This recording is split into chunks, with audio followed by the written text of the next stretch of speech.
Family Gaming Podcast.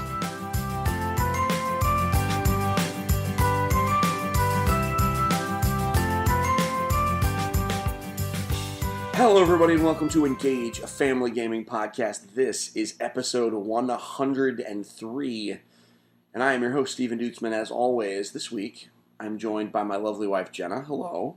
Hello, everyone. And as you may know, this is the official video game and board game podcast for EngageFamilyGaming.com. EFG is a website where parents like myself and all of my co-hosts come together to give parents and families the information they need to get their family game on. This week, Jenna, we're going to talk about board games. Yay! And specifically, we have a very special guest. His name is Jerry Hawthorne. He works for Plaid Hat Games. Specifically, he has worked on Mice and Mystics. In fact, his Twitter handle is @mice_guy. He is the Mice and Mystics man, as it were. Also, working on a little game called Stuffed Fables. So I actually took the time. He was gracious enough to let me interview him, and we talk a lot about his design philosophies, the games he likes to make, the games he likes to play, and also kind of why they made that specific game. Like, why are they making Stuffed Fables? We talked about some interesting stuff, so I thought people might find that interesting, because that is one of our more anticipated games throughout the rest of the year. But before we do that, I went to a little show yesterday. You did? So you were home with the kids, specifically Jacob and Megan, because I took Evan with me, and also Linda, who is, anyone who reads the site knows that she is a prolific board game reviewer for us. So the three of us went out to Boston for the Boston Festival of Independent Games, or BFIG as they call it. And it was pretty neat. So I have one game that I want to bring from that show.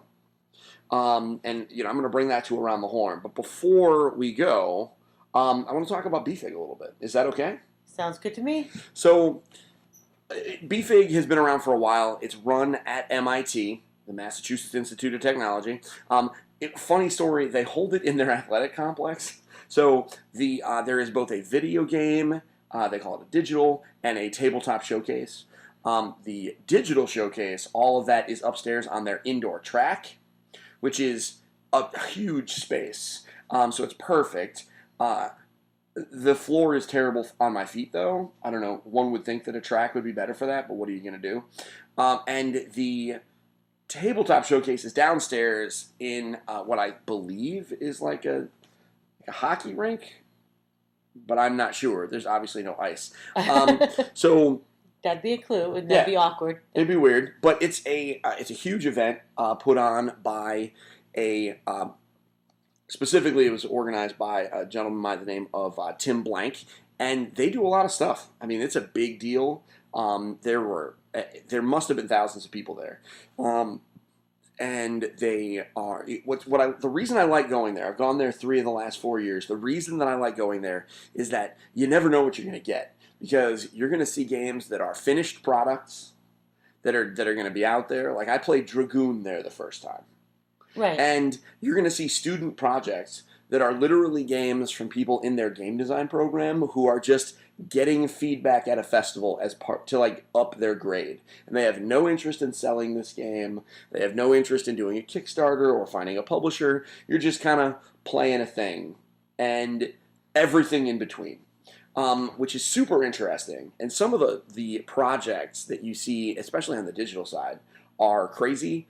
There was a VR game that Evan played twice that is essentially Double Dragon in VR using the HTC Vive. I recommend everyone go to our Instagram channel and take a look at an 11-second video of Evan just wrecking shop in this Kung Fu VR game.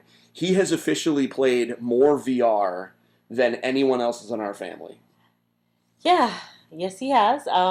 And you know how I feel. I'm a little nervous about VR, but it's very funny to watch the video because his punches or whatever he's doing are not really what you would call effective in the real world, but it is quite fun to watch. So I mean, it's hilarious. My favorite part is, so this was a video from the first time he played. The second time he played, he was much more stylized with what he was trying to do. Specifically, he did throw at least 3 full-on dragon punches from Street Fighter. So he was just Ryu, which is hilarious. So if you don't know what a dragon punch is, just Google it. You'll find it. But so he did that.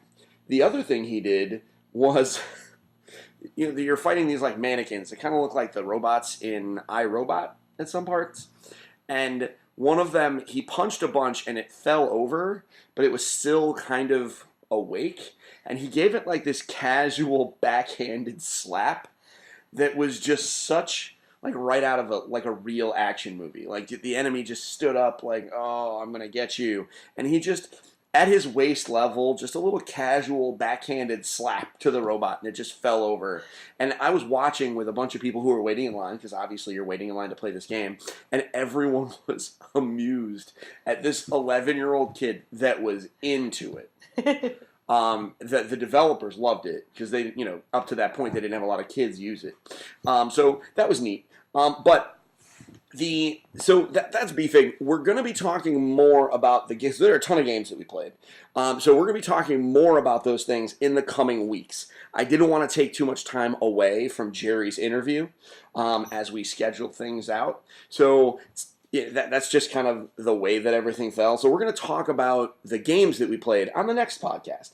But I didn't want to ignore the fact that I was there. It was really interesting. We saw some of the guys from the Family Gamers. We saw the guys from Geek Fever Games who were friends of the show. Pawn's Perspective, the Game Right people were there. So we saw Nora. So that was great. Breaking Games was there, showing off a game they're going to have in Kickstarter next year with combining robots, honey. Robots that combine into bigger robots. Oh, sounds like your kind of game. That's absolutely my kind of game. I'll tell you what. I know. That was my kind of game. That's coming to Kickstarter in 2018. So we didn't really play it. I watched it. They gave me the elevator pitch. It's about combining robots and breaking buildings, and it's kind of it's going to be awesome. I don't even know, but it's going to be awesome. I'm sure it will be. Sure. I like breaking games, so. Yeah, Breaking Games does good work, so hopefully it will work out okay. I mean, their prototype was awesome, because it was, neat plastic pieces that really felt like 3D printed, handcrafted, etc. One of those two. Yeah, I was going to say, those are very distinct I know, those are very different contradictions. things. Yeah. I understand. Thanks for calling me out.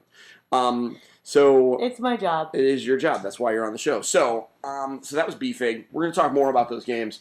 But we did want to go around the horn. So I have a game that I played that I really wanted to bring to the table right away, because it was my favorite game that I played yesterday. We're going to just knock that out. But you had an interesting story. We were at a wedding party-ish thing today, and I do barbecue, as they refer to it, and they had some board games.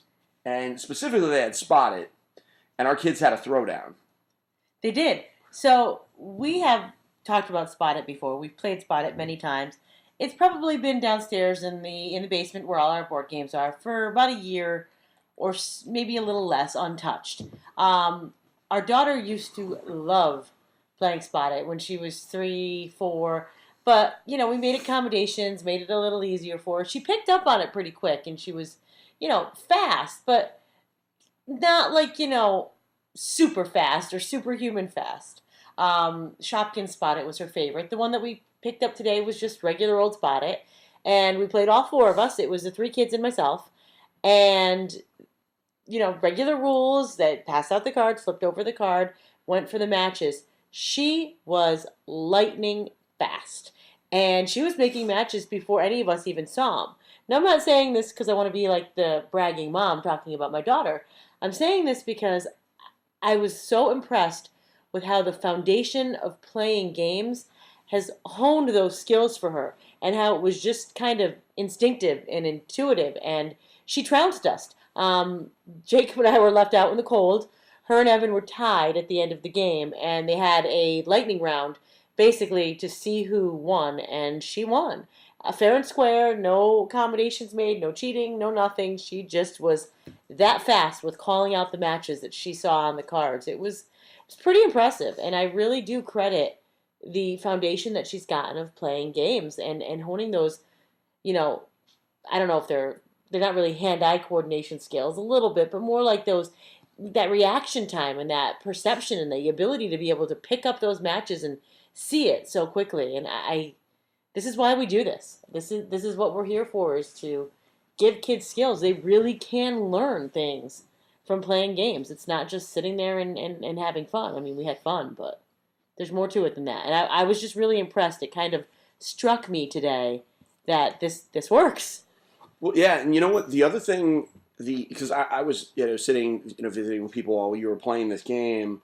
One thing that I do want to say, and I think it's a big piece of it too, is because we have been playing games for so long with these kids, the Evan, an 11-year-old, got beat by his 4-year-old sister and didn't throw a fit. Right. And so I think that is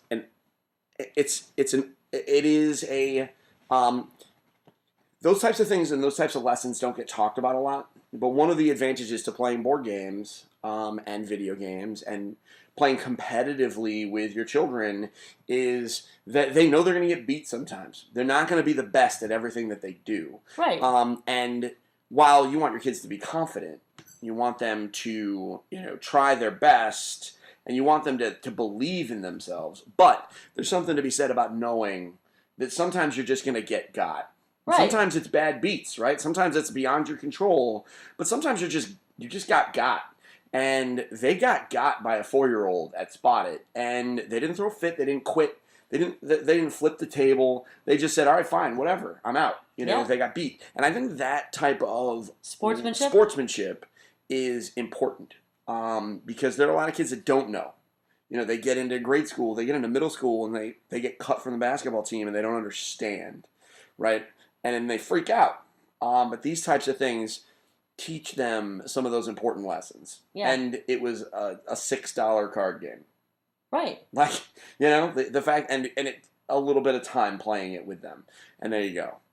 And I think the fact that they were comfortable enough to be there in a group of relative strangers to them, and it was a hot day, and it was, 90 degrees in the fall in New England, but the fact that they were comfortable enough to sit there, pick up a board game, play competitively, play quietly, and occupy themselves, too. That's another kind of valuable lesson that comes along with this. So the only reason I bring the story up in Around the Horn is not because I want to talk about, Spotted as a whole or anything like that, but I just want to reinforce the things that we talk about here. They have meaning, and the lessons, and there's real-life applications to just getting your family game on. It's not all about having fun all the time. They're learning, too. Absolutely. Also, let's not throw Spotted under the bus. It's a fun game. It's a fun game, and it is a foundational game. Like, if you're looking to build your collection and you don't own a copy of Spotted, or let's say you do have a collection, and maybe you don't have it, and you know some people that have younger kids, I think if you're at Target and you see Spotted on sale or something like that, maybe grab it and just hold on to it. Yeah. Or if you see it in a Goodwill or something like that, grab it and put it on your shelf, because you never know when you're going to have a bunch of kids come over or a kid come over, and this game is easy to be on an even playing field because it's all about observation. Yeah, it's a good party game, and it's by Blue Orange Games, and it ranges in price depending on, like we said before, the what's the word that I'm looking for? The theme that you pick up, because you can pick up basic Spot It all the way to Spot It for your favorite football team, from about $6.99 to about $15.99. So it's worth it. Yeah, I fully want a Patriots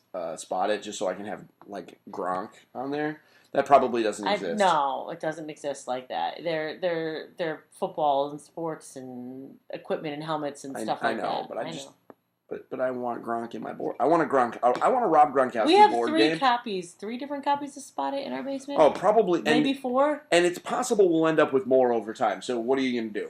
So that's Spot It. Now, speaking of games for the younger set, I want to talk about my favorite game that I played at BFIG. And I'll be honest with you, when I first saw that it existed, I really didn't have a lot of interest in playing it when I saw it on the list at the tabletop showcase. But I walked by with Evan. They were available, and we had it was crowded. And they were sitting there, and I said, "Hey, let's play this game." And I was very impressed. So it's a game called Biome Builder. Now, for those of you interested in what a biome is, I wonder why aren't your kids playing Minecraft? Because that's most people right now, I think, that have heard the word biome and have probably heard it from Minecraft. I think this is another great way to learn it. Basically, biomes are it's like the savanna or the Pacific Ocean. Those are biomes. They are places where the flora and fauna are they all kind of work together in one environment and create like a unique place. So this game is all about. You think you're giving me a look like I'm doing something wrong here. Well, I mean, I'm just surprised that you mentioned Minecraft as the way that people know what biomes are instead of, third grade science class or something like that. Yeah, you know what? People forget third grade science. If I were to go out in the street right now and ask 100 people where the word biome comes up most often in their life, they're gonna tell you Minecraft. Because nobody talks about. I'll bets. I'm not. Are you going to go out and ask 100 people? I don't know, but I'll ask a whole bunch of people. I work at a school; it's really not fair, but fine. You know what? We'll take it to Twitter. Sure, we'll take it to Twitter. We'll take it to Twitter. Where do you hear the word biome the most? I bet it's going to be Minecraft. Do you think it's going to be something else? We can do it like a board bet, like they do on the 06010 Fantasy Football Podcast. I think that most people will have heard the word biome more from Minecraft than from any other source. And then you're supposed to go, I think that they'll have heard it from something other than Minecraft. And then we put it on the board and they play a soundbite. You don't want to do that? No, it's just a bet. We'll revisit this. Okay. Tweet at me. Anyway, it doesn't matter. Please tweet at him that Minecraft is not where they heard it from. That they heard it from science or from elementary school or from scouts or from something. Truth be told, I don't think I ever heard the word biome in like school. I really don't think so. Ecosystem? Yeah, but that's not the same word. Okay, I definitely heard of biomes before. Fine. So. Either way. So Biome Builder, it's a card game. It is a very simple card game, and that's one of the things that I really like about it. It is simple. You teach it in 3 minutes. They could have made this game just a number game, and you're basically taking cards in different colored suits and scoring based on collections of cards that you're putting out in order 1, 2, 3, 4, 5, or in some combination of that order. You don't necessarily need to go in complete order as long as it is always ascending. So 1, 2, 5, 1, 5, 1, etc. The idea is 1 is a plant, 2 is an herbivore or omnivore, 3 and 4 are predators, and then 5 is an apex predator, and it moves on from there. And the idea is you are trying to build a hand and also collect cards from like a central shared pile that you can just kind of trade in and out from your hand to build stacks of cards and then bank them to earn points.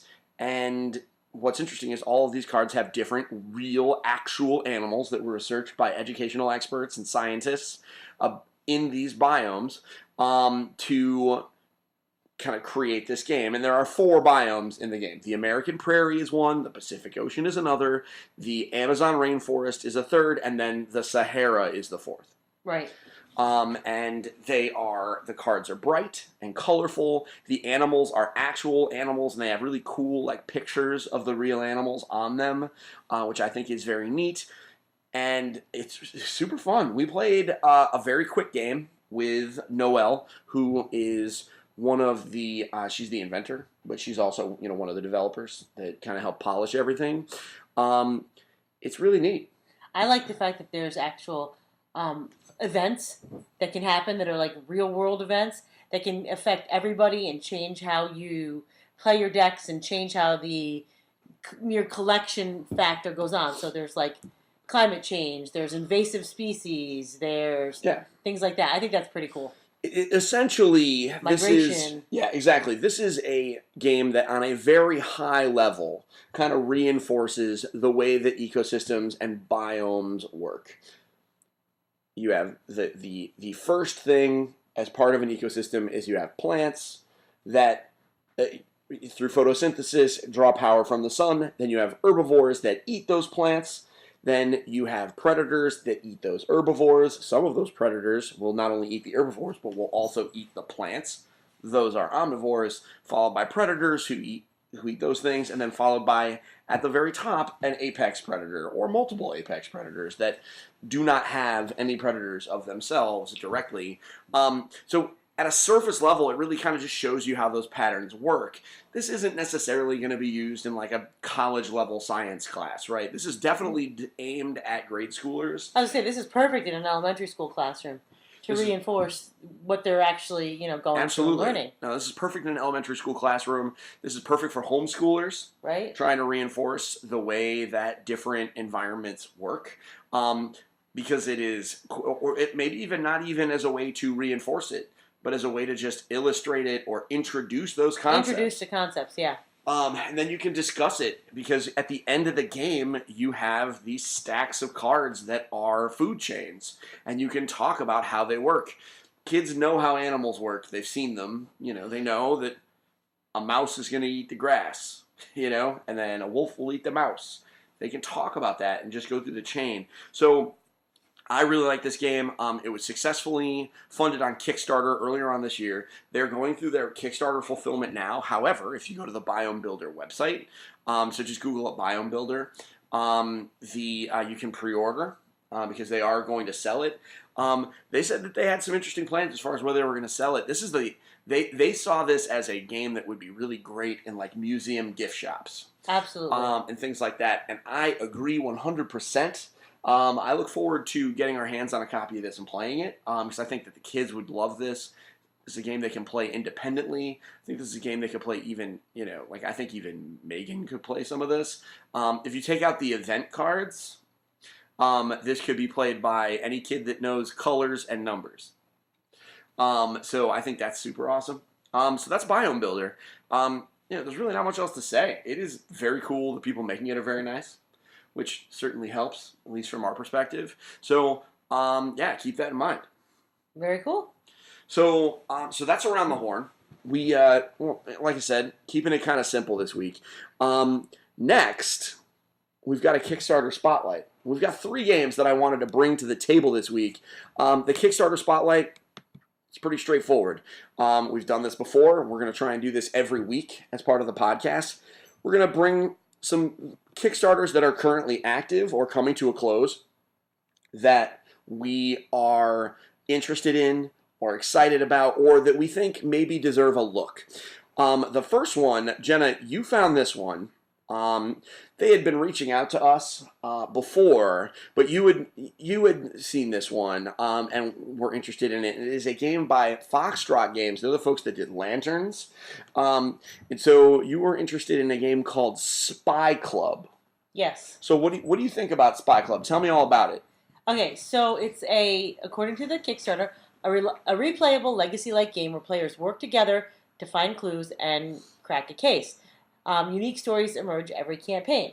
Now, anybody who has been listening to this podcast knows that I love mystery-type games like Clue, and that I have a great fondness for games like these. But this one is cool because it's kind of like, and I really, as I was, watching the videos and looking through the Kickstarter for it, it's kind of like Choose Your Own Adventure, the card game. So it's for 2 to 4 players, and you're acting as young detectives working together to solve neighborhood mysteries.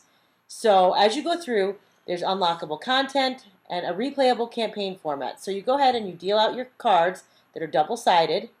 They're really cool illustrations. It's typical things that you would find, among a neighborhood of young kids. There's, the little lady sitting on a porch. There's slingshots. There's fences. There's stop signs. You have a central board. And as you're going through, you lay out these cards, and there's different clues to solve a mystery. So I just think the fact that, depending on what you play for a card and the actions that you choose, based on the card that you're looking at, you crack the case, and the next time you lay out the cards, you have a completely different adventure. So each game has 5 aspects that you have to solve: the crime, the suspect, the location, and the motive, and a related object. Yep. You collectively confirm 5 clue cards of the same aspect, and you solve that aspect. Once you do that for all 5 aspects, you crack the case. And again, it's basically like the Choose Your Own Adventure books were that we used to read that you can then play in a card game. I mean, and what's really interesting is a lot of these are just art assets, almost kind of like the images themselves are kind of. I don't want to say they're like Dixit-like, but like the focus is on being interesting visually, right? Which clearly the artists that work on this game were pretty cool. This really does feel kind of like an interactive, kind of create your own story clue game. So the excuse me. So what I am most interested about this game is you play through a 5-game kind of, they call it a campaign. Right. Which for those of you that don't play like Dungeons and Dragons, a campaign is a gaming term for just like an overarching story or a complete game. So you play those 5 games as part of the campaign, and then you reshuffle it up and you can do it again. And since you are shuffling cards, you're not making decisions in a fixed book. Shuffling cards makes it random. Right. And so that means realistically, you can just keep playing the campaigns over and over again. And because it is random, your story should be different every time. Every time you play, assuming right. you shuffle correctly. And also, this makes it very easy, assuming this game is successful, for them to just put out new cards. They could very easily release expansions that are 3 or 4 cards. And it's just 3 or 4 cards. And that's all it is. It's not a big deal. It's just 3 or 4 cards. But but they could add a new gameplay element, and it's just it's easy to do. I mean, easy in big time air quotes. Obviously, game design is hard, but it's relatively simple for them to put out an expansion without having to put out a whole new box. Right. Right. Right. I'm excited. I mean, I'd love to try it. I would love to. Yeah. I mean, full disclosure, these Kickstarter games are games that we have not played. As a rule, in general, we don't really review a lot of Kickstarter games anymore. We're going to be focusing a lot more on just kind of providing our impressions based on the materials that they have. Because it's really hard to give a real accurate depiction of what a game is going to be based on like a pre-Kickstarter prototype. Because, a lot of times they're handmade or what have you. So this one, they gave us a lot of the information about it, and man, does it look really nice. But we have not played it, so we can't wait to get our hands on it. But we have to wait. The good news about this game is it is already funded. Right. They're about halfway through their campaign. As of the time that we're recording, there are about 16 days left. They are well over 100% funded, so that's great. They're about 3,000 in, so they're going to start working on stretch goals soon. So this is, at this point, it's a pre-order, folks. $39 lets you pre-order this game. They are expecting delivery next June, so June of 2018. Not that far away when you think about it. We're looking at maybe 8 months. We'll be right in time for the summer. Foxtrot Games is not a small company. They have put out games before. So were this a game that was being put out by a smaller company that had never done anything, I might be a little bit more nervous. But here, I don't see any reason why you would. If this looks like something you want, I think buy with confidence. This is a $39 pre-order. The shipping is included in either the US or the UK. And it's a little bit more expensive if you are in Canada or the Western EU, but what are you going to do? So head on over to Kickstarter and look at Spy Kids. You'll see what we mean. The art is right there. Spy Club. Or Spy Club. I'm sorry. Spy Kids is a different. That's a movie. Spy Club. By Foxtrot Games. By Foxtrot Games. Look that up. You'll see what we mean pretty much right away. So that was a game you found when we grabbed our laptops and started digging a little bit this afternoon. I want to talk about mine. This one was actually brought to us. I didn't have to dig too much on this one. We actually have an interview that's going to be within the next few weeks for the game is called Cheese Quest, a tabletop game of tactics and sabotage. The creator is a gentleman by the name of Phil. I'm going to murder this last name, but I'm going to think it's Shad, Schaddt, something. We'll find out when I interview him on Wednesday afternoon. This game needs a little bit of help. 17 days to go. They are looking to raise $12,000, and they're at 7,100 as of the time of this recording. So I think they're in relatively good shape, but they could definitely use a little bit of help. Cheese Quest is a 2 to 4 player, ages 9 and up strategy game where you play a mouse that is trying to get cheese and evade some very vicious Renaissance pirate-looking cats. And one of the ways that you do that is that you are setting up traps and you are encouraging the cats to go after your opponents by yourself. So this is a lot about misdirection and strategy. So the way that it works is players play as mice trying to sneak out of their nest at the center of the board. The board, by the way, is hex-based, and it is kind of dealt out using these cool hex cards. Like a maze. And it creates a maze. Now, admittedly, the maze has like a honeycomb kind of shape to it by nature of the fact that they are hexes. However, because there are a lot of different cards, you're going to have a lot of different shapes. So the game will really rarely be the same, which is kind of neat.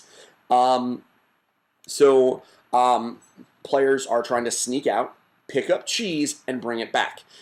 They are using cards to control cats and traps to thwart their opponents.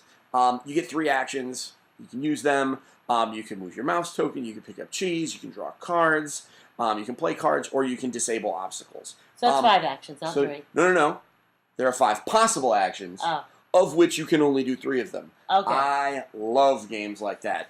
It's tough when you're playing games like, it's tough when you're playing games like Ticket to Ride, where you must do things in the same order, right? Ticket to Ride's a bad example. Ticket to Ride, you can do one thing, and that you have a bunch of options, right? I love games like that, where in order to do one thing, that means you can't do these other things. If you want to play a card from your hand, that means maybe you won't be able to disable an obstacle. You want to pick up cheese? Well, cheese is important, right? So I think you're only going to be able to move 2 spaces if you're picking up cheese. So I love forcing players to make those kinds of interesting decisions. I know you weren't a huge fan of the art style, which I get. It is. It's a little creepy. I mean, it's not. I don't know. It's okay. It's very. It's not Secret of Nim. No. And it's not American Tail. Like the mice are a little bit more grotesque than I personally would prefer. However, I think it's a pretty neat game. Again, have not played it, but we'll be interviewing the. See, I get nervous about you have to balance with our kids. I think it's a neat game, and I'm looking forward to seeing what it's like, and I'm looking forward to the interview. Yeah. The thing that you like about the game is the part that makes me nervous.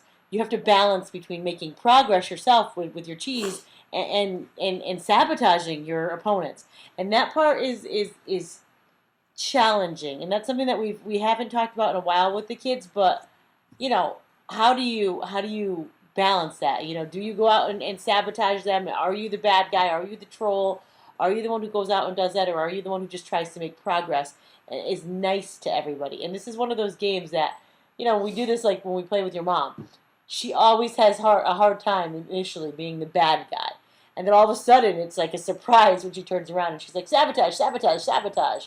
And, it's an interesting dynamic. And so our middle child has a problem with this dynamic. He doesn't like being the one who's sabotaged. So, I don't know. I'm nervous about it. That's all. I'm excited, but I'm nervous. I don't have a problem sabotaging them. I know you don't. And it's just an interesting dynamic. Some of our older son takes the hard line all the way, and he's going to sabotage everybody before he even cares about progress. So that is true. Every kid is different. He still hasn't learned that sometimes you really do have to have a balance. He spends a lot of time just blowing up other people's stuff. He does. But this is a game where you have 3 actions, and you got to use them all very efficiently. Yeah. So That is Cheese Quest. We're going to have more on this one on our next board game podcast because we will have an interview with the designer. So we'll hear a little bit more about their kind of design decisions, why they're making this game, and things like that, which I think is pretty neat. So we'll get into that then. Here's the third one, and we've talked about this one before. I just want to throw it out there as a fast reminder. The Legend of Korra Pro Bending Arena is out. There are 4 days to go as of the time that we are recording this. This is a straight-up pre-order, and here's what's interesting. It's backed. Yeah, it's backed. I mean, this thing is 600% backed-ish. I mean, this is by IDW Games. This was a pre-order to begin with. So if you are a Legend of Korra fan, then this game is going to be, this is right in your wheelhouse. Here's what happens. It's a $65 pre-order. That is the one downside. It is expensive. However, you get a lot of stuff, including some promotional posters, some extra dudes, some really well-crafted or at least well-designed figs, which I really kind of dig. This is a game we are very much looking forward to in this house. We're huge Avatar fans. Also, they have an expansion that is something that you can purchase that is really cool. It's an add-on on the Kickstarter. So you could bump yourself up to 95, but it is the Amon expansion based on Amon Invasion. So if you watched the first show, you know that Amon was the villain of the first episode of the first season.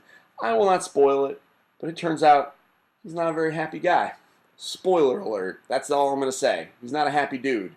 And they give you a game. Also, it includes the rules for a 1-on-3 fight where one person plays Avatar Korra, where she is allowed to use all 3 elements. Because if you remember from the show, when Avatar Korra is pro-bending, she can only use 1 element. Because otherwise it'd be cheating. And of course it would be cheating. She's the Avatar, but whatever. So that's interesting. You can have a 1-on-3 fight. So there you go. It's coming out soon.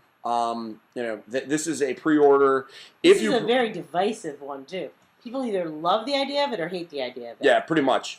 There's some folks that really, and you know what? I can't argue with much. And it's coming in February. So this game is coming fast. Now, I expect that we will have a review for this game. They'll be sending us a copy of this. They've already kind of talked about it. So we'll have more news on this game as it comes out. Because we are certainly excited. Our kids are hungry for this game. My hope is that it is simple enough that our youngest, or that our middle son will be able to play with our older son. Because then this will just be a crazy game. But we'll find out. So that's the Kickstarter spotlight. Did you have any others? That's it for me. All right, so that's the Kickstarter spotlight. So, here's my thoughts. Let's take a break. When we come back, it's going to be me and Jerry. Sounds good. And then we'll come back and we'll say goodbye. Sounds good. All right, so everybody, hang tight, listen to some music, and we'll come back. It's going to be me and one Jerry Hawthorne.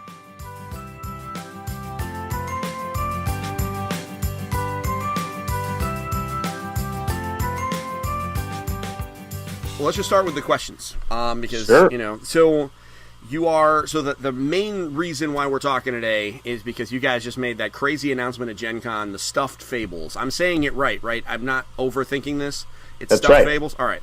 Right. I'm second guessing everything because I don't know how to. It's I've screwed up some simple stuff. So I cannot really put into words how cool I think that idea is. The last couple of episodes of our podcast, I've actually been gushing about it. Just because I love that, the adventure book concept, like the idea of the board on one side and the adventure on the other. What it is, and the more I kind of think about it, the more I'm angry that I didn't think of it first. So what was my first question? I've got questions about some of your other games too, but we'll punt those down the line. What was the motivation behind, first off, Stuffed Fables, like the game itself, but what came first? Stuffed Fables, like the cool stuffies coming to life, or the adventure book concept? Like, which one of those came first? The Stuffed Fables kind of started as I was working through something in my mind. Have you ever seen this movie called Inside Out? I think it's a Pixar movie. Yeah. Yeah. I love that movie. I loved it a lot. Cried like a baby watching it a few times. Oh man. But the movie had such an impact on me. I thought to myself that I would love to gamify this movie, and so I started coming up with mechanics on it. And I thought that each player could play the part of one of the little characters inside this girl's head. It wouldn't have to be specifically about that movie, but the idea of having each person play an emotion and then have that emotion be color coded like they are in the movie, I found really compelling because it seemed to just cry out for a dice mechanic of some sort. So Sure. I came up with this. In order to like create the game in my head, I came up with this idea where you could draw, random dice out of a bag, and the colors of the dice would tell you they would link to those different emotions, and then it would tell you how you conduct your turn. Okay. And, then when I realized we don't really have the IP for that. We don't have that IP to make, and also there was some complications of like just controlling one character and how that would work. And I started just come up with some other ideas in my mind of way that we could have something that felt similar, but would have a whole new world and a whole new kind of adventure. And that's when I came up with this idea that, stuffed animals could really represent different needs or different childhood aspects of a child's personality. And so that's where I came up with the idea. Sweet. So it was kind of like I wanted to make this game. I just didn't know exactly what the game was going to be. So I created the mechanics first, and then the idea just sort of gelled. And I originally planned on having a book of maps and a separate book of a separate storybook. But when I was talking to my boss Colby about it, he was like, "Why have separate books? Why not just put them together?" And in my mind, I was like, "Oh, it's going to make things so much harder." To design, because you're limited by the amount of text that you could put on one page, and I had to focus everything. Yeah. But it was such a great as a designer, such a great learning experience being able to work with this idea and make it work. And we did it. It's 104 pages long. Every page is something different. Yeah. It allows a wide variety of experiences, and the game changes as you play. Like, you might turn to a page, and instead of moving your dudes around on a map, you might actually be on the art itself, and the game changes, and you're playing a mini game on that scene. This is something you can't do with a traditional board game.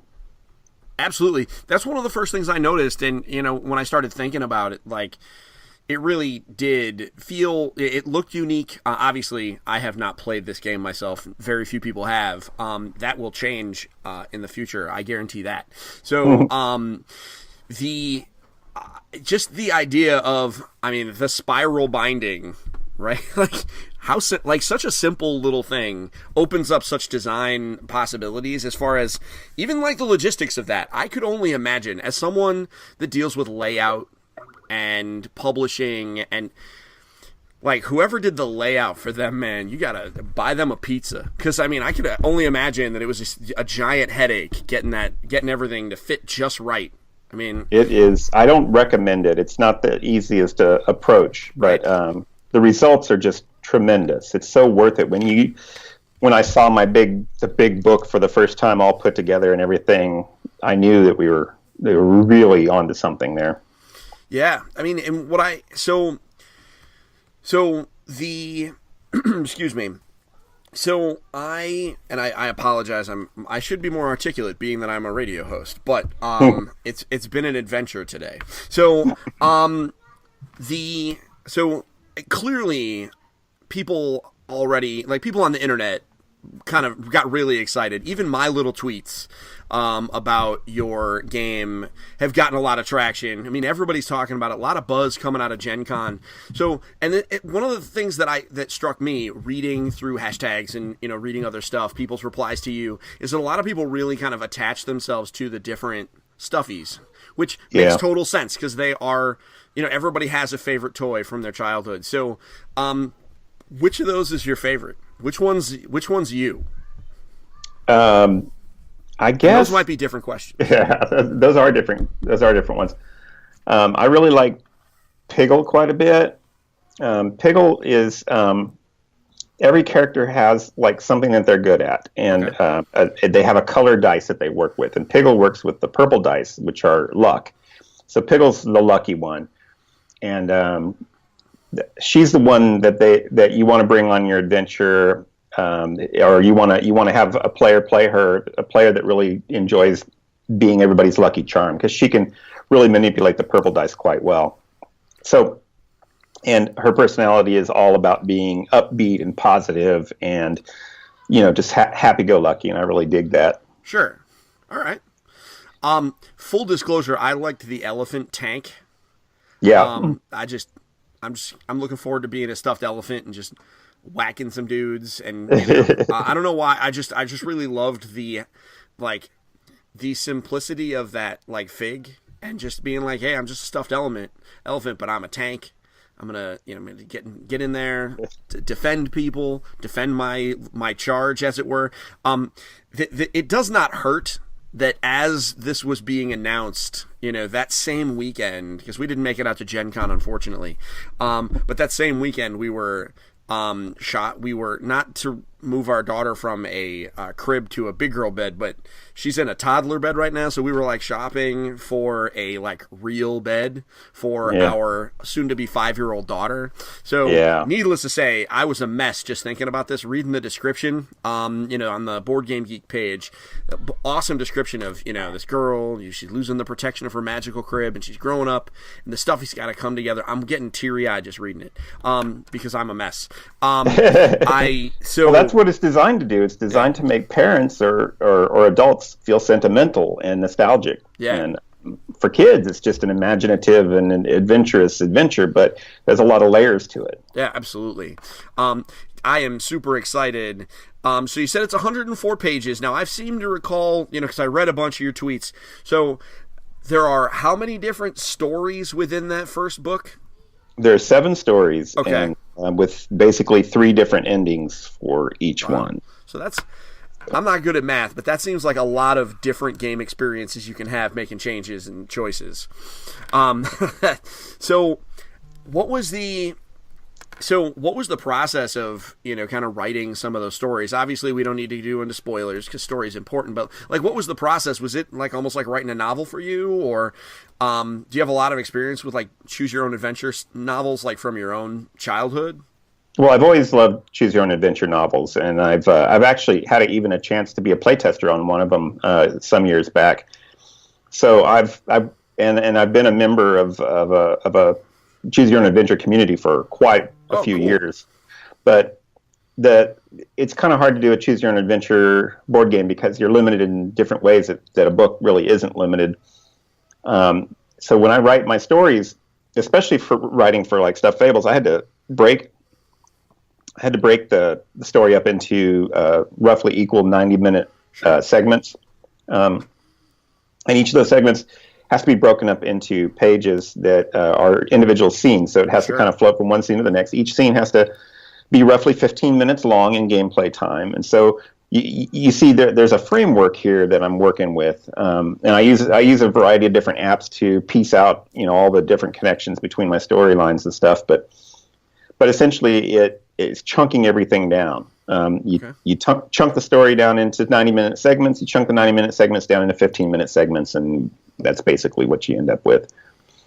Awesome. And then each of those 15-minute segments has to fit on a 10-by-10 page. So there's a certain number of words that you're limited to using. So, man, the editing on that. I mean, so on a given encounter, I guess is the best way to describe, each kind of node on that. So for a given encounter, how many times would you have to go through with I'm sure there's an editing team over at Plaid Hat. How many times would you guys have to go over each mod to kind of make sure that you liked it and that you were happy with the end result?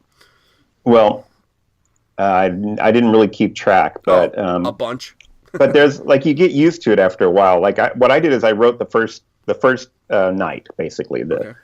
I wrote that first one first and played through it to get a flavor for the experience. Played through it quite a bit of times, and then used that sort of as my measuring stick for all the others as I went along. There's every chapter is going to have some sort of way that it's going to change up the gameplay. So, like every time you play it, you're going to encounter something fresh and different, a new way to play the game. And so those are just little variations that are going to be listed right there on the page next to where you're playing, so you don't have to look anything up. The idea is just to try to eliminate the need for a rule book altogether. Yeah. Right. We have a wide variety of different environmental effects and stuff, but instead of like giving you all those rules up front, we just put them on the little cards, and so when you're at a certain environment, if that environment effect is in play, it'll tell you to put that card next to the game board so you have those rules handy. You don't really need to remember them or anything. That I had not even thought of that, but you're right. I mean, being able to, who cares if you need to tell people what things are like when they're on fire in the beginning of the book? You can just wait to the one page that matters. That probably opened up some design space and flexibility for you to be able to do just some wacky nonsense, right? Sure, and it also eliminated having to worry about room on my 10 by 10 page. I didn't want to have to rewrite rules on that 10 by 10 page. Sure. Especially if they're rarely used rules, then you would be inclined to have to write them down, even if they're already in the rule book. Well, we're dealing with issues in the gaming industry where we want to bring new players into the industry. We don't want our rule books to be a barrier to that entry, and they can be pretty intimidating in the hobby game industry. Rule books can be very intimidating if you have tons of little icons that people are thinking to themselves, "I can't remember all this," you know. Sure. What we wanted to do was have a very, very, very clean and easy to learn, easy to digest rule set that you don't forget in between plays. Even if you go a month or 6 weeks between plays, you're not going to forget how to play the game. Then we basically put anything that's exceptions to those rules. We put those in the big storybook, so you don't have to, you'll go looking things up when you're playing. Awesome. Great. Yeah, I mean, I hope that wasn't too much information. No, that was great. I'm stumbling just because I've got so many questions I want to ask, and they're all just tumbling out of my brain all at once. So, nothing about you. This is, because realistically, this is a very exciting thing. It is new, it is interesting, and you're right. When we talk about the hobby board gaming industry, I mean, one of the biggest issues that it has is that it is arcane, and sometimes it is obtuse, and you look at these games, I mean, at the same time that you guys announced Stuffed Fables, they announced Twilight Imperium version 4, right? Yes. Which is like a 47-hour board game that, yeah. So it's, and all that in between, right? So it's cool. I mean, as much as I love my crunchy strategy games that take an entire Saturday to play, and I look forward to being able to play them with my son when he has the attention span, right? Sure. There's something to be said for all the different and new and interesting ways that people are trying to make games more accessible. Yes. And then on the other hand, it's, you see it on the Board Game Geek Facebook page, or not Facebook page, Facebook group, and also in my own Facebook community. People are always wondering, like, how can we get our family to play together? Because there are so many games that it's like, oh, well, mom and dad could play, and maybe the older brother or the older sister, but, the middle kid kind of gets left out. And so what do you do? Having games that are maybe a little simpler, but maybe don't upload all the information all at once and maybe kind of spread things out, that makes it a little bit more accessible to a wider range of ages, so that mom, dad, the whole family can play together, which is not common in some of these dungeon crawl style games. Because, an 8-year-old's not going to read a 30-page rule book. No. It's an interesting thing. I mean, I've been a gamer my whole life, and I was raised on the very crunchy, complex games. Some of my first game memories are playing Starfleet Battles and, Squad Leader and things like that. Yeah. I cut my teeth on those games. And then eventually got into Dungeons and Dragons, which, opened my mind up to all this realm of imagination and fantasy where you literally you're a part creator in the game. I mean, what Dungeons and Dragons, what people don't really talk about enough is how much it turned players into creators. Yeah. You didn't have that with Starfleet Battles. You picked a scenario, you sat down, you got your little ship schematic, and you played the game. And you did that same with Squad Leader and all those other games that were all crunchy at the time. But when Dungeons and Dragons was discovered, they basically enlisted you in the creative process, and that was revolutionary at the time. They gave you the tools. Well, they didn't just give you the tools, they gave you the know-how. And so raised on games like that, being a gamer, I naturally have always tinkered around and have always felt I had agency to play around with this stuff. But as a game designer and a parent and a gamer and everything, I honestly don't want to make complex games. I really don't. There's plenty of dudes out there making wonderfully complex games that are fantastic. Not my cup of tea when it comes to the things I want to design. Sure. If I've said many times, especially at Gen Con this last year, if I had a legacy to leave, when I'm done with this industry or when this industry's done with me or whatever, if I had a legacy to leave behind, that would be that I created new gamers. I mean, if I was known for one thing, because I mean, we got to grow our industry, and we've never had a time in the history of board games that it's been more important than it is right now. We provide a holistic experience in an age that's turning digital, where everybody's disconnected, and they're like you and I are encountering each other through screens and through electronics and stuff. Board games offer a holistic experience where people actually sit down. It's the exact opposite of the electronic devices and stuff. We're raising kids. We want them to be electronically savvy, but we also want them to understand the value of face-to-face relationships. And that's where my games, that's the space that they reside in. That's their parking space. Sure. And I mean, looking at your, the games on your roster, I mean, Mice and Mystics, we've talked about our one of our guys that was one of the original co-hosts of our podcast, Ben the Professor, huge fan. I don't know if you happened to stumble across our review. It was glowing. He still won't shut up about Mice and Mystics. Every time I talk to him, and I don't begrudge him. He's allowed to love games. I still haven't been able to find myself a copy. That's on me, though. That's on me. So I have Tail Feathers, though. Love that thing. So I agree with you. I mean, we're in this. The board game industry is in the. I mean, we're looking at double-digit growth for the last. I mean, handful of years at least. Doesn't show any signs of slowing down. Kickstarter's certainly helping in certain areas. So it's. But just because it's growing doesn't necessarily guarantee that it's reaching a new audience. I mean, it could just be that board gamer fans who are already predisposed to buy it are just, they have more stuff to spend their money on. But I can absolutely tell just from looking at the work that you have done, if that's the legacy you want to leave, I think you're going to do it, because that's what these games are, right? They're parents bringing these games out and saying, hey, you want to be a random knight that got transformed into a mouse and fight a spider like it's a dragon? Let's do it. And kids get into that. I mean, my kids, when I brought home Tailfeather, and I'm using that as an example because it's relevant, but also because my son, through some weird miracle, pulled it out today. He had no idea I was talking to you.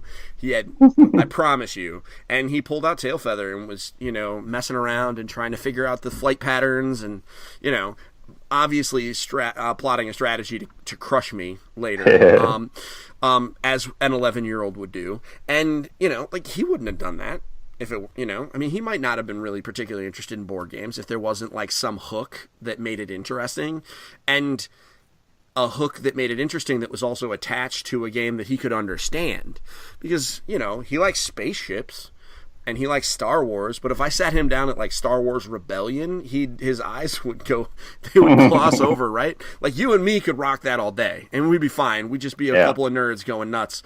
But you put that in front of an 11-year-old, no matter how much they love Star Wars, he's going to be like, can I go play Zelda now? And, so I completely respect what you're doing. And as someone that deals with a lot of accessible games, these are some, the ones that you have made have appear to be, Tailfeather I love. One day I'll play Mice and Mystics. I promise. I promise you, I will play your games.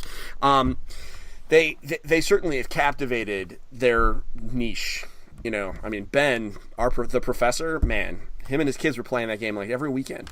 Forget 6 months between plays. They were playing it every weekend. It was like their Dungeons and Dragons campaign kind of replaced what D&D would have been. Made it super easier for them. So that's super cool. That is cool. Now, one thing I do want to ask. So this is a little bit less about Stuffed Fables. We're going to put that on the. I'll put a pin in that for a minute. You mentioned that I was reading your bio on the Plaid Hat page, and one of the things that it said, I'm going to bring this back up. One of the things that it said is that you enjoy making games out of the things that you liberate from your kids' toy boxes. Yep. So there has to be a story behind that, because I have seen my share of about pages, and nobody would share a fact like that unless there was a story. I mean, unless you're just being really creative, and that's fine. So tell me a story about how you stole one of your children's toys and made a game out of it. Oh, well, basically, when I go to make a prototype, a lot of times, especially in the past when my kids were younger, I would be looking for specific pieces, and I would raid their toy boxes to find the things that I needed to use to make prototypes. I was working. I don't know if you're familiar with this game called Battleship Galaxies, but I am familiar by name. Yes, I was a co-designer on Battleship Galaxies, and so when I was building my prototype for that game, I was raiding my son's Lego box, quite a bit, because he had these. Not Legos, but they're those Zoids or whatever those things are that have a little ball and socket, constructible toy things. And I would turn those little pieces into spaceships and, repurpose them and stuff. And so he was gradually getting less and less in his... they were gradually getting... No, I get that. Yeah, absolutely. You got to use what you got. You got to use what you got. He even had a couple of his little Star Wars ships end up missing and repurposed into Battleship Galaxies ships. you paid for them, so I mean, you got the work to do. Funny story about because you mentioned the Legos. The guys over at Cheap Ass Games, they sent me a prototype of Kill Dr. Lucky. I don't know if you're probably familiar with it, at least vaguely. Yeah. And so they sent me prototype is not even super duper prototype, printed out, duct taped together it's still in the FedEx box, and all the pawns were either stolen from other board games or were little stacks of Lego pieces of the appropriate colors. They went to the Lego store down the street and grabbed a cup of stuff, or stole them from their children. I'm not here to judge. Yeah. And I never thought about how potentially useful Legos were to board game designers until that very moment, because I was like, why are there Legos here? And then it was like a light bulb went off. I was like, oh, yeah, I bet you that's probably useful. There's been many times when I've been sitting on the floor playing a game with my son, playing with his Legos or whatever, and I see a piece, and I'm like, oh, and it has to, goes into my pocket. This could be useful for something. Oh, I'll bet. Yeah, absolutely. As I say on the podcast all the time, making games is hard. That's why I don't do it. Because I am not smart enough to do that kind of stuff. But I certainly appreciate the effort and the creativity that you guys have.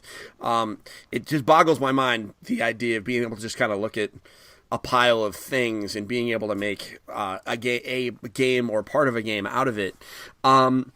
So I was also looking at. So you had a hand in HeroScape, is the word on the street from your bio on Plaid Hat Games. I guess that's not so much word on the street; it's official documentation. So clearly, you like. I mean, and I guess from talking about some of the games that you cut your teeth on, you clearly like moving figures around a map.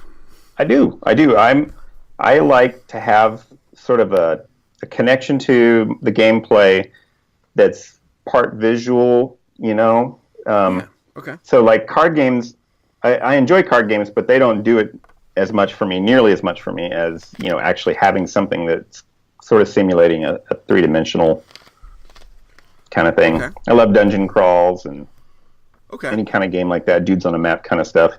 Sure. So here's a question. What is your favorite quote-unquote dudes on a map game that you did not make?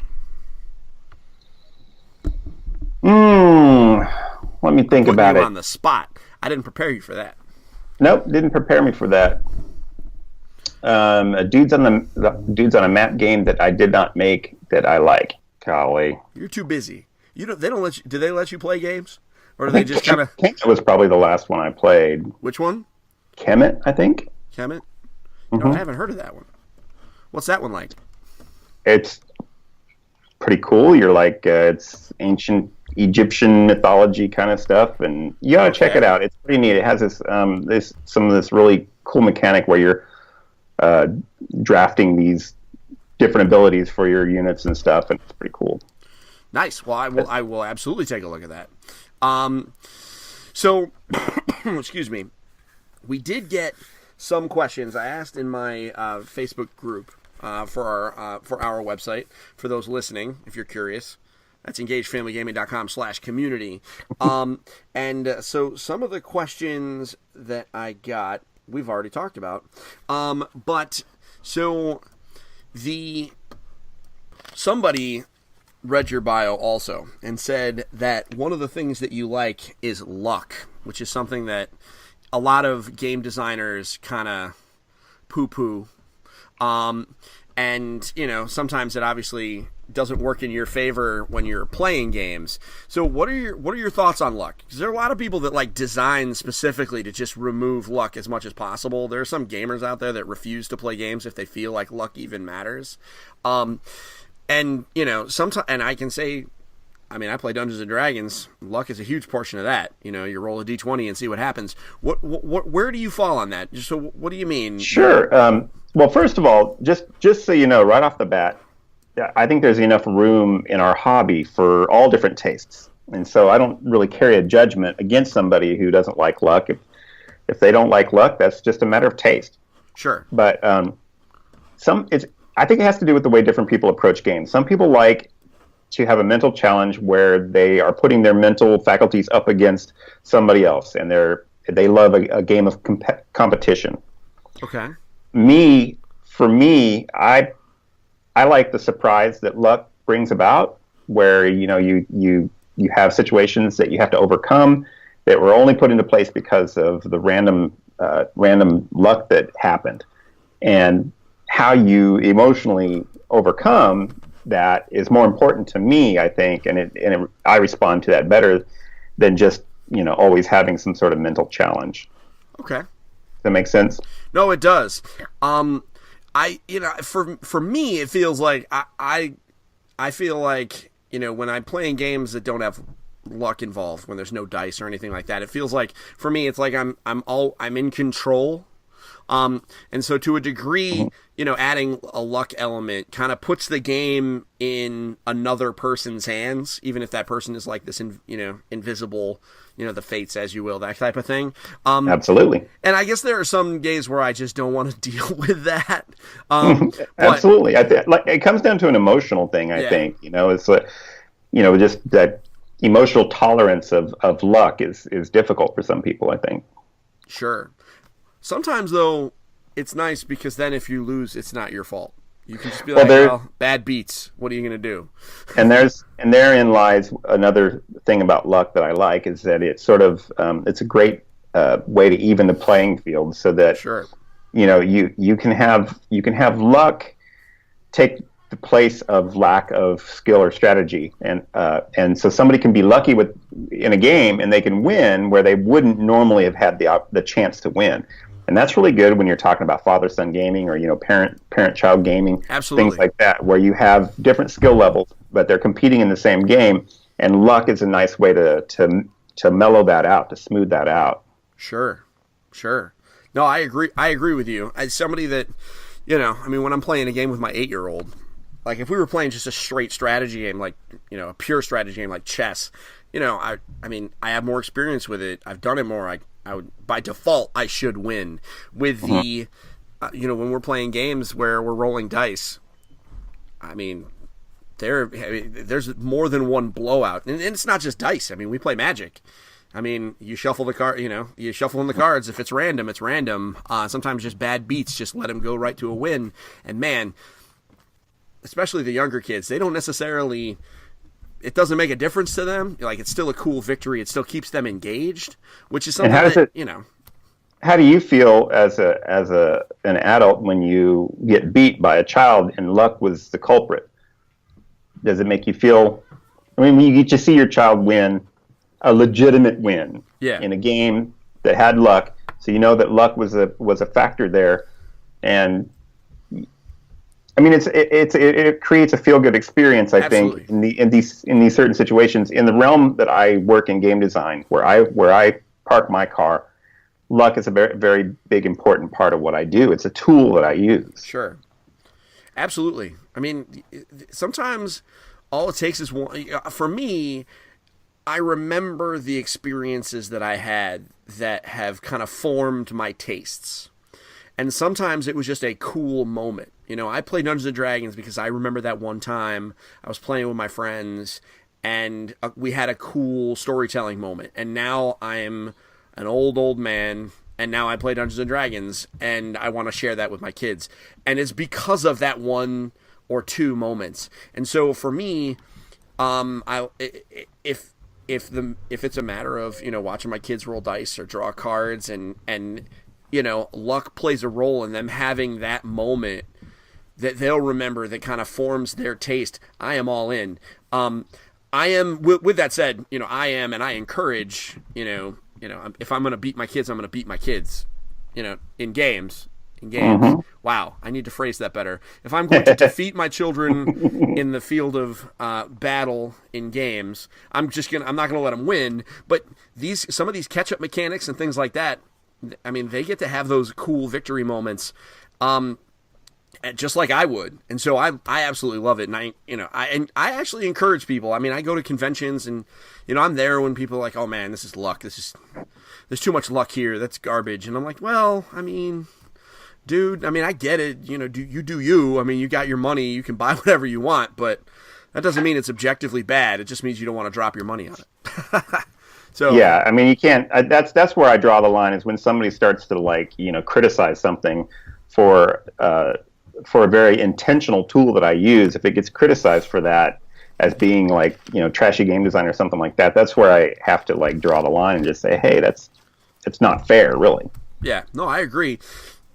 I enjoy luck. I love games with luck. I enjoy games with luck. There's lots of people like me. It's great for family gaming. It's great for, you know, uneven skill levels, and it's fantastic for cooperative games because it provides an element of surprise and unpredictability that you would normally get by having somebody else playing against you.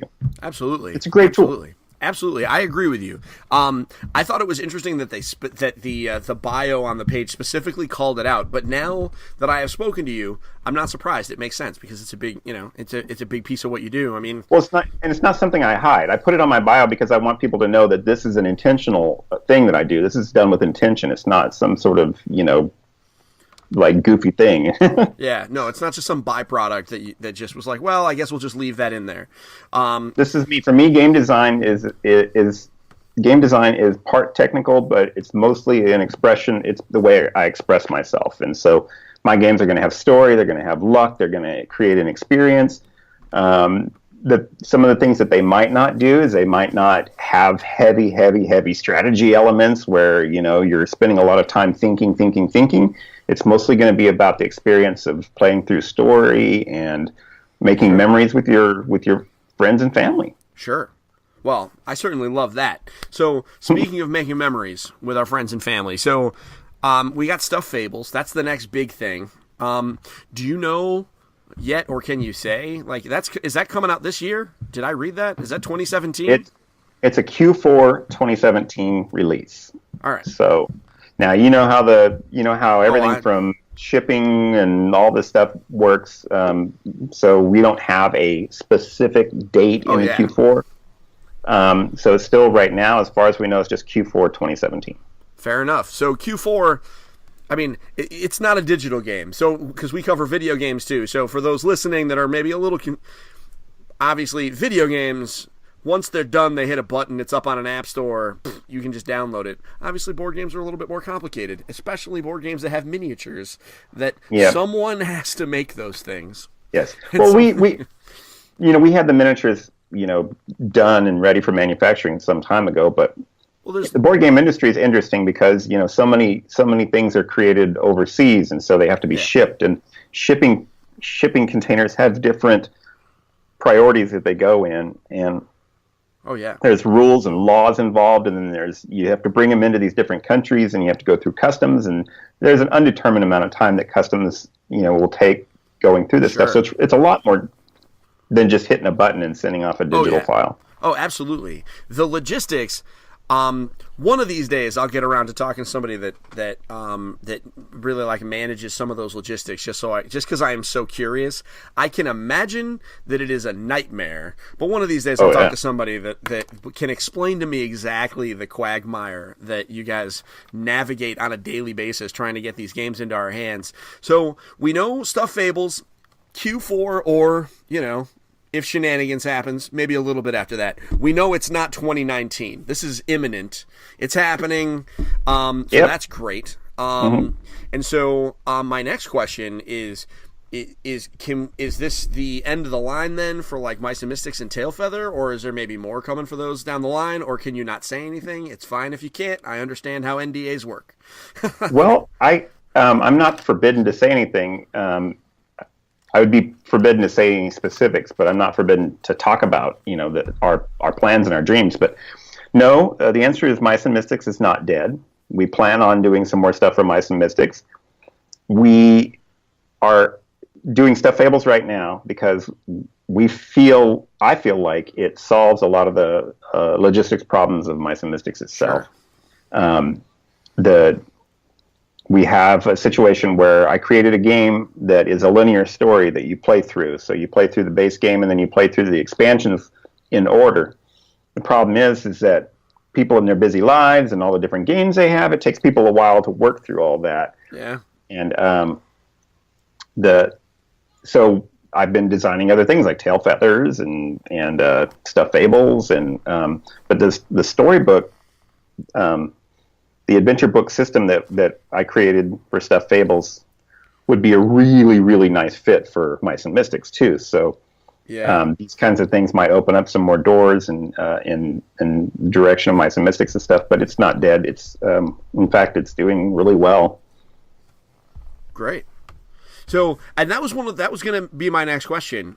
You actually answered it because I thought when thinking about the adventure board games, the idea of like taking that piece, just that one piece, that mechanic of using the board with the rule book kind of together, choose your own adventure stuff.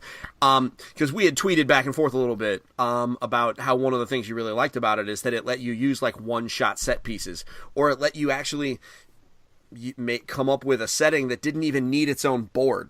You could just let them play like or at least see the key art to set the mood and things like that. Yeah, which I think is super cool.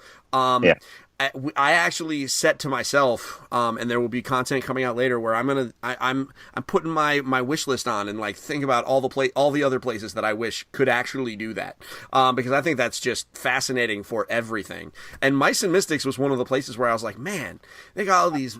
They got all these figs, and how cool would it be that you have all the dudes, and then you could just publish another book?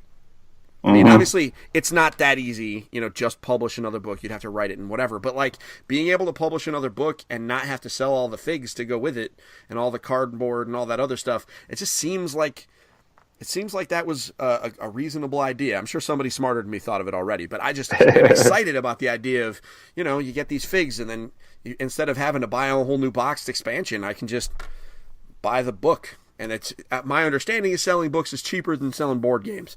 That's just what a little I know.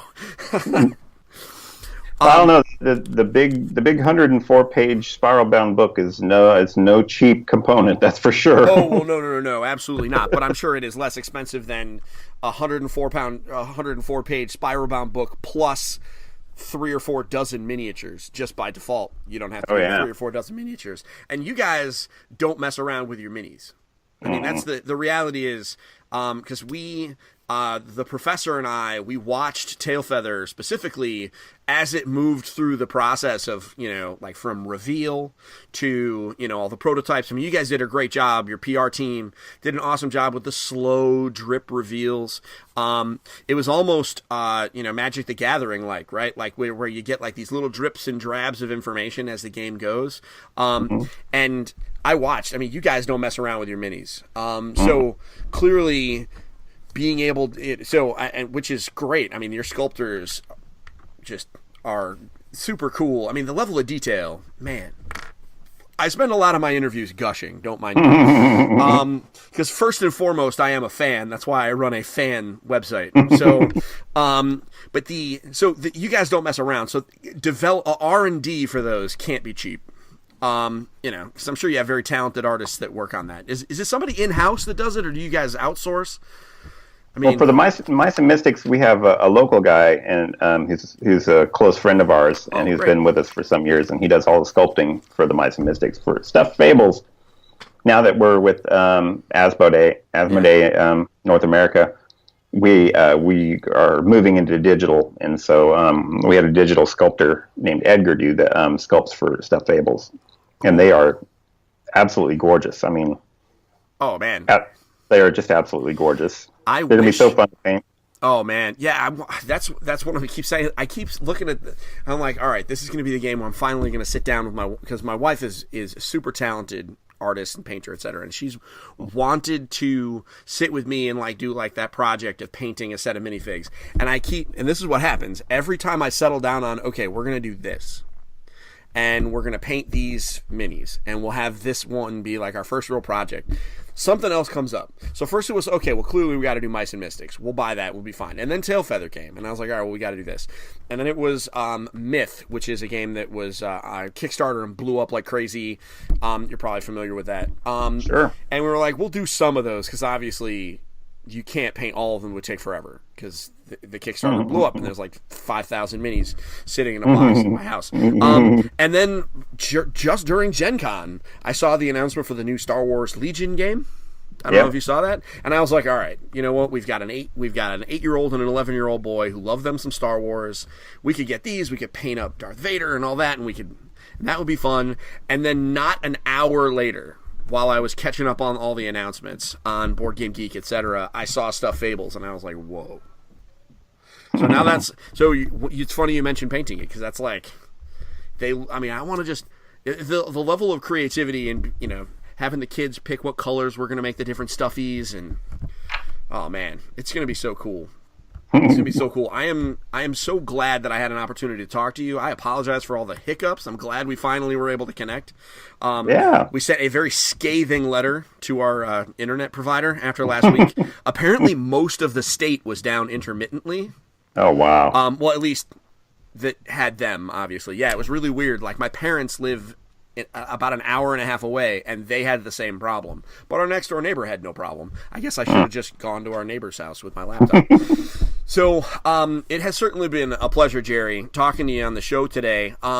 So if people wanted to find you on Twitter and talk to you about the board games that you make, what would they want to type into the Twitters?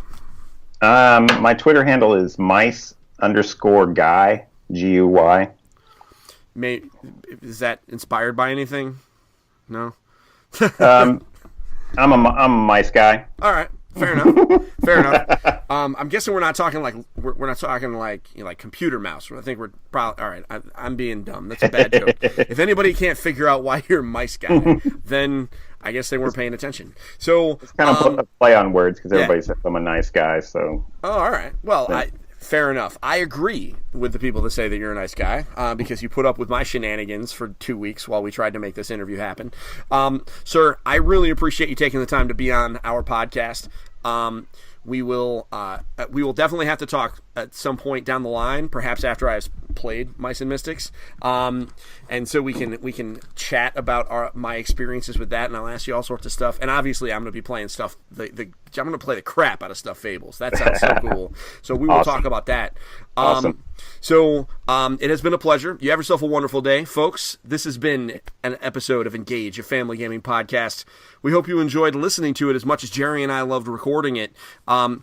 Keep your eye on our various channels all over the place, because we have more content coming every week. Until next time, don't forget to get your family game on. Bye now. Good night.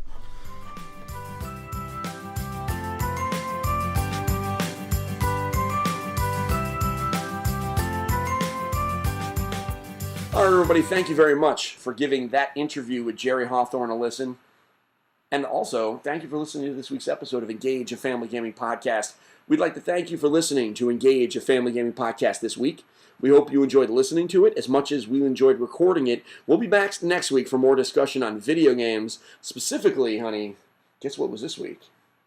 The Tokyo Game Show. So guess what that means? Lots of Japanese stuff to talk about. Not a huge thing, not a lot of stuff for us to talk about. We got some news about Dissidia, a Final Fantasy fighting game, which I'm sure you are very excited to find out all about. We've got a release date for a new Monster Hunter game, which is coming to PS4, which is actually looks a lot better than we thought it would. So Evan is really excited about that one. And we've got some other interesting announcements and other games to talk about. So some non-Nintendo news after a pretty dominant week of Nintendo stuff. So that's cool. So we're going to see you guys next week. In the meantime, we love reviews. We don't have a lot of them. So please head on over to iTunes and leave us a review, because the more of those that we have, the better off our visibility will be. So you guys have yourself a wonderful week, and we will see you next time. But don't forget to get your family game on. Bye now. Bye-bye, everyone.